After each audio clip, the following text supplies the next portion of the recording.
Donc je vais vous parler en fait d'un laboratoire international associé. Bon, bah juste, c'est pas un laboratoire conjoint, c'est un laboratoire sans mur.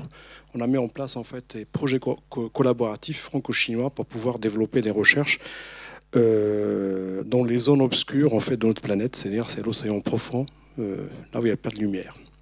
Donc je vais vous faire juste un rappel où on se trouve. Bon, bah, moi je dirige un laboratoire à Brest qui est une unité mixte de recherche.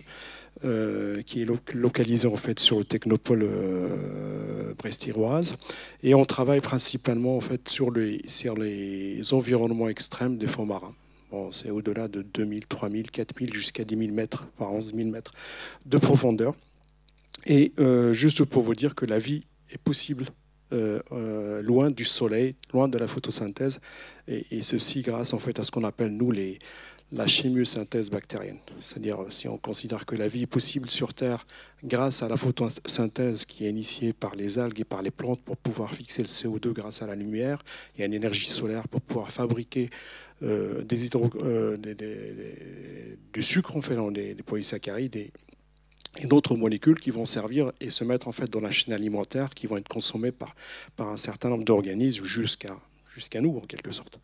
Donc on a toujours pensé que la vie au-delà de 1000 mètres, là où il n'y a plus de lumière qui pénètre, parce qu'à partir de 1000 mètres, on rentre pratiquement dans l'océan obscur, et c'est le noir total au-delà de 1000 mètres.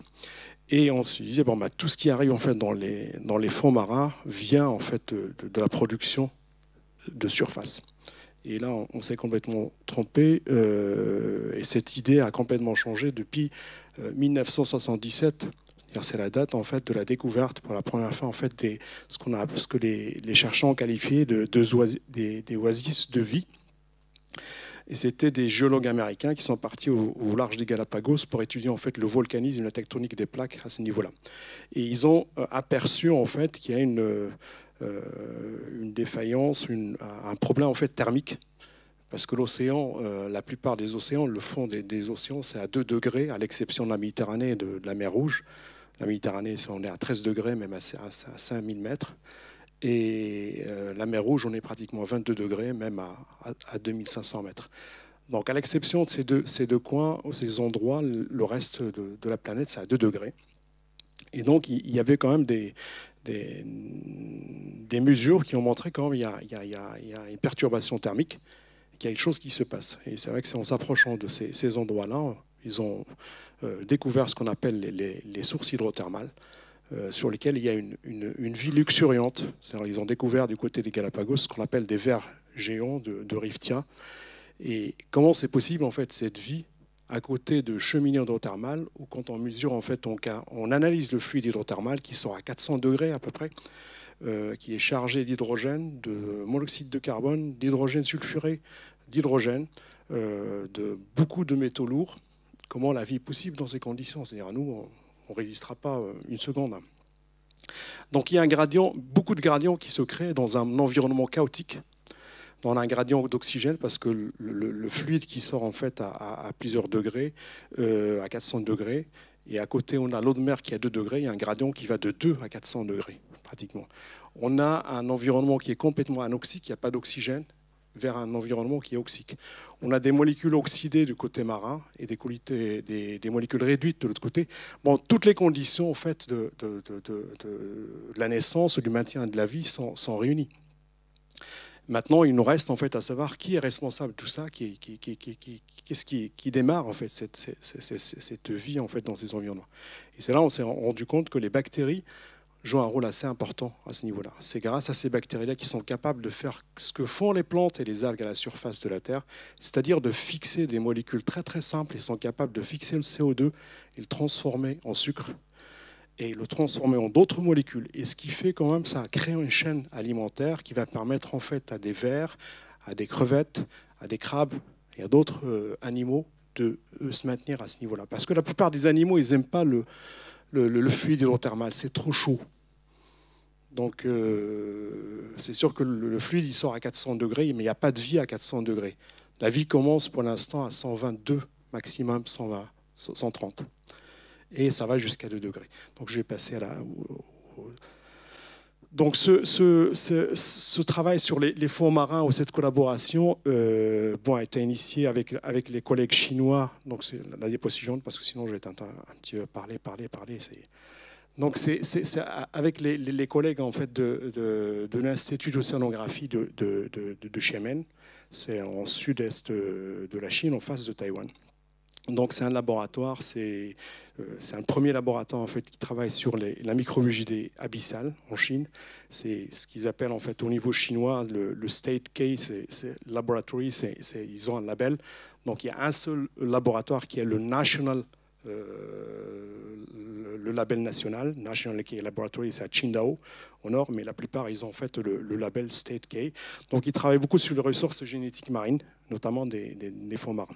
Donc c'est avec ce laboratoire qu'on a créé, diapositive suivante, ce laboratoire international associé, qui est un dispositif en fait du CNRS, et on a associé nos différentes tutelles.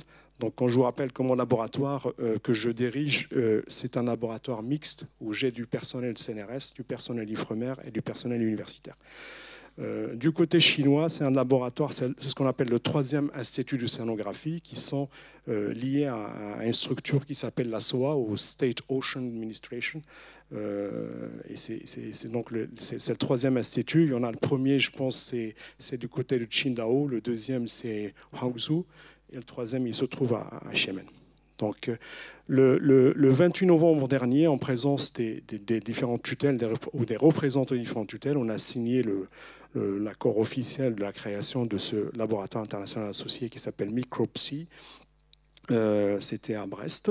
Donc, quelques photos encore des présents, du président de l'université, des collègues chinois. Donc, je suis passé en fait à rappeler un petit peu l'histoire de cette collaboration assez rapidement. Suivante. Donc, cette collaboration a commencé avec l'ancien directeur du laboratoire, qui est Daniel Prieur, qui est parti en retraite depuis 2010. Et on a commencé cette collaboration, je suis arrivé à Brest en 2007. Et à l'époque, en fait, à Xiamen, le directeur du laboratoire, c'était le professeur Xiao, qui est parti depuis, en fait, à Shanghai. Et c'est quelqu'un d'autre qui a repris le relais. Et dans le cadre de ce démarrage de collaboration qui a démarré petit à petit, on a accueilli en fait Xiao Tsen en tant que doctorante au laboratoire, qui a passé 2 ans en fait à Brest et qui a soutenu son doctorat, et là a obtenu en fait un poste en fait à l'Institut d'océanographie à Xiamen.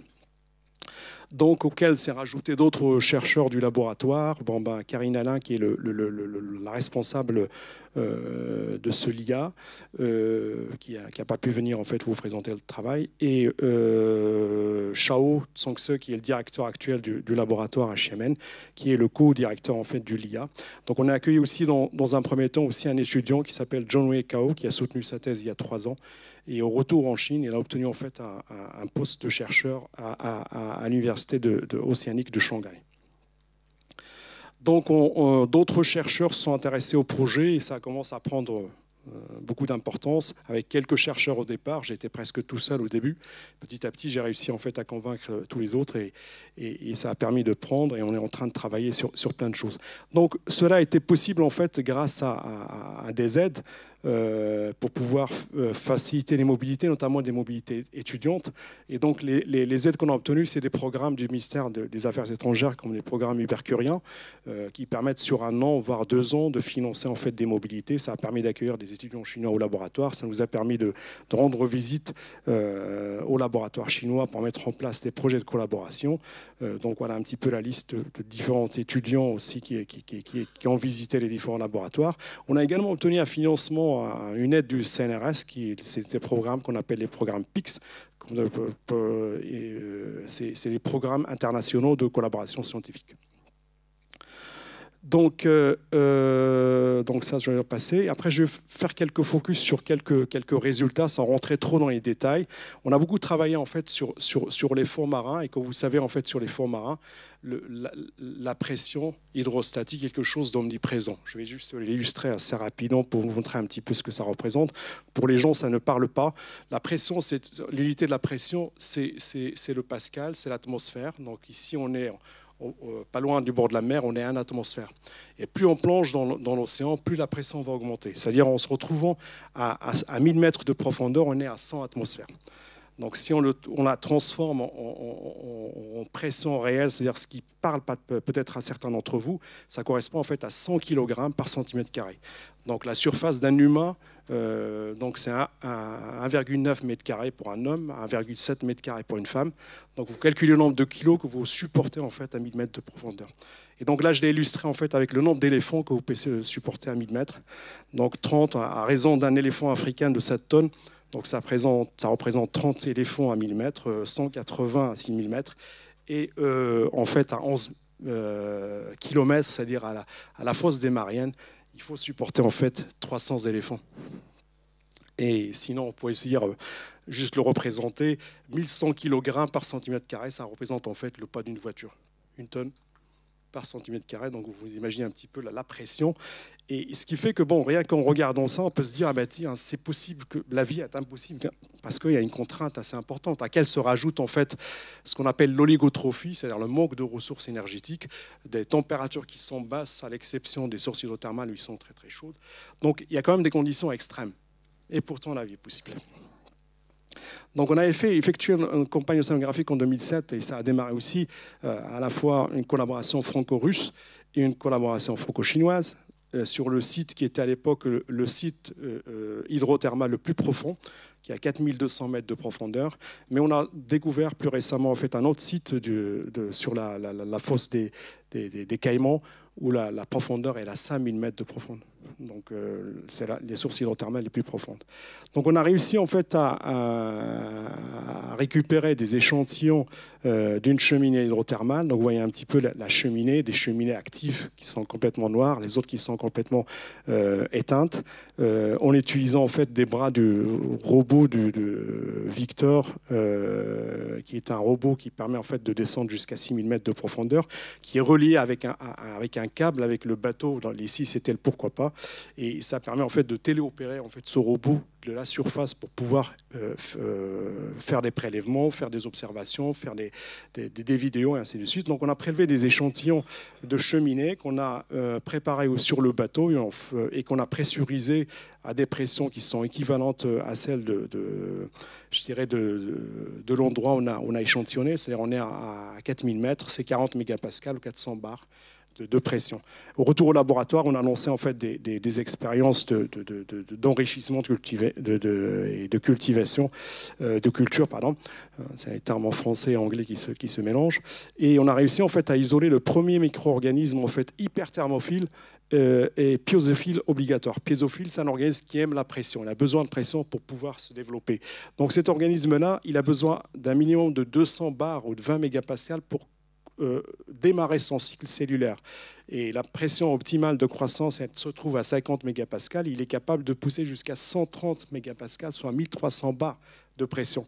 En termes de température, il est capable de pousser de manière optimale à 98 degrés, c'est-à-dire on met le doigt dans 98, on est brûlé, mais toute la machinerie cellulaire est adaptée à fonctionner à 98 degrés, et c'est un organisme qui se dévise très très vite. En moins d'une heure, la population double. Donc, vous dire comment c'est capable en fait de résister dans ces conditions et de se développer de manière assez impressionnante. Donc, voilà, juste pour vous donner cet exemple. En plus de ces travaux de recherche, on a aussi eu pas mal de séminaires, d'échanges, des workshops en fait qui sont organisés soit à Xiamen, soit à Brest. En anglais. Voilà. Donc, un autre projet de l'IA, je ne sais pas si encore j'ai quelques... Voilà. Donc, notre projet de l'IA se focalise en fait sur les sources hydrothermales principalement et qu'on essaie de comprendre un petit peu la diversité qui se trouve à ce niveau-là et comment elle se maintient, comment elle s'adapte à des conditions extrêmes, comment elle tire profit en fait des ressources qu'on retrouve à ce niveau-là, que ce soit des sulfures, du fer, de l'oxygène, des formes simples de carbone. Donc les sources hydrothermales, pour nous, en termes de microbiologie, sont très importants pour comprendre un petit peu comment la vie possible là-bas, comment elle interagit. Pour les géologues, c'est important de voir quel est l'impact de la microbiologie sur l'altération des roches ou des éléments qu'on retrouve là-bas. Et surtout, quelque chose qui trouve en fait un écho assez important, c'est ce qu'on appelle l'exploitation minière des fonds marins, parce qu'un certain nombre de micro-organismes aussi sont responsables de la production de nodules, ils sont responsables de la transformation de certains éléments à ce niveau-là. Et il y a toute la partie qu'on appelle ce qu'on appelle les sources hydrothermales passives, où il y a des dépôts de sulfure qui sont assez importants et qui sont très très concentrés en terres rares. C'est 10 fois plus concentré que ce qu'on retrouve en surface. Donc c'est un enjeu économique assez important à ce niveau-là, et qu'il y a quand même un certain nombre de pays, dont la Chine, la France, la Russie, la Corée du Sud, l'Allemagne, la Pologne, je pense, si je vais citer quelques-uns, qui ont déposé déjà des permis miniers dans différents endroits. Donc la France a son permis minier en Atlantique, au milieu de l'Atlantique, juste au nord du permis minier russe. Sinon, la plupart des autres pays ont déposé leur permis minier en fait du côté de l'océan Indien. Il y a la Chine, il y a la Corée du Sud, il y a l'Inde, il y a l'Allemagne aussi qui est intéressée par ce côté-là. Donc, je ne suis pas rentré dans les enjeux économiques, ça intéresse beaucoup de gens en fait de voir, ça peut être un moyen d'accès à des terres rares dans les fonds marins. Donc, c'est un laboratoire sans mur qui a obtenu en fait une accréditation pour 4 ans. On a démarré en 2018. La première phase se termine en 2021. Il y a possibilité de le renouveler donc, pour 4 ans. Et l'objectif, en fait, c'est de promouvoir la collaboration scientifique, le co-encadrement de thèses ou des co-tutelles de thèses, des échanges de post-doc, d'étudiants au niveau de master et surtout d'avoir des projets de recherche communs. Donc, on a une complémentarité en termes des équipes. Nous, à Brest, on maîtrise bien l'étude de la diversité, la physiologie des hyperthermophiles, les différents types de métabolisme, les différents cycles biogéochimiques, c'est-à-dire celui du soufre, de l'azote ou de la méthanogénèse. Aussi, on a une expertise sur les virus associés en fait, aux micro-organismes qu'on récupère. Du côté chinois, bon, ils ont une expertise importante sur les organismes impliqués dans le cycle du fer, dans la dégradation des hydrocarbures. Tous les deux, on a accès en fait à des flottes océanographiques du côté français ou du côté chinois. On essaie de promouvoir aussi l'échange de participation à des campagnes de part et d'autre et de favoriser en fait la collaboration. Donc voilà quelques éléments sur les axes de recherche. C'est-à-dire c'est des axes de recherche d'essayer de cultiver de l'incultivé, parce qu'on a, je pense, vous le savez peut-être, sur les micro-organismes ou les microbes en général, on est capable actuellement, quel que soit l'environnement, de cultiver à peine 1% de la diversité. C'est-à-dire il y a 99% qui nous échappent. Et on essaie par différentes approches de comprendre pourquoi ils sont là, qu'est-ce qu'ils font. Donc il y a juste l'approche moléculaire de séquençage qui nous permet en fait de comprendre. Et c'est quelque chose, c'est un enjeu assez important, pas que sur les fonds marins, ça vous concerne tous, c'est-à-dire on est tous porteurs de micro-organismes. La moitié des cellules qui nous composent sont des bactéries. Il ne faut pas voir que les bactéries sont que des méchants, des pathogènes responsables de maladies. C'est un peu l'effet buzz en fait quand on ouvre un journal télévisé, on écoute ce qui se passe. Bon, c'est catastrophique en France ou ailleurs. Il n'y a que des mauvaises nouvelles, mais je pense que la majorité des gens, ça se passe très très bien. Il n'y a pas vraiment de gros problèmes. Donc c'est pareil pour les bactéries. Il y a quelques méchants, mais la majorité sont là pour notre bénéfice. Chacun d'entre vous porte en fait 4 kilos de micro-organismes. Ça peut vous effrayer, mais c'est important. C'est ce qu'on appelle, ou ce qu'on qualifie en fait le deuxième cerveau. En général, on ne sait plus qui commande. Est-ce que c'est le microbiote, c'est le cerveau? C'est une communication assez impressionnante. Et l'objectif, c'est d'arriver en fait à comprendre la diversité. On a tous en commun un certain nombre de micro-organismes. Il y a quelques-uns qui nous différencient, ce qui fait peut-être, est-ce que c'est ceux qui nous différencient sont responsables des pathologies qu'on vit, que ce soit des maladies comme le cancer, l'obésité, le diabète et plein d'autres. Donc c'est un enjeu majeur en fait à ce niveau-là. Donc j'ai terminer assez rapidement pour dire que ce laboratoire va nous permettre en fait d'augmenter nos capacités en termes techniques et méthodologiques, augmenter aussi notre visibilité, que ce soit du côté chinois ou français, on est convaincus. C'est vrai que ces derniers temps assez débordé de part et d'autre, qu'on n'a pas eu trouvé de temps pour se réunir cette année. Et au lieu de faire la réunion en fait en Chine ou en France, on va la faire au mois de septembre au Japon. Voilà. Donc, Voilà, c'est juste un élevage de crevettes en fait, dans les sources hydrothermales. Elles ne sont pas comestibles, hein, c'est pas à consommer parce que c'est plein de trucs toxiques.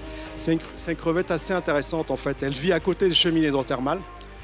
Elle a une tête hypertrophiée qui est chargée de micro-organismes. Mais elle a besoin en fait d'aller vers le fluide pour aller chercher de fluide pour alimenter ses bactéries. Et les bactéries transforment ce fluide toxique et produisent des molécules dont elles se nourrissent. Mais de temps en temps, elle se crame, elle se brûle parce qu'elle s'aventure en fait à 100 degrés, c'est trop chaud. Elle cherche un endroit à 25 degrés, comme un peu nous. Hein, voilà. Je vous remercie de votre attention.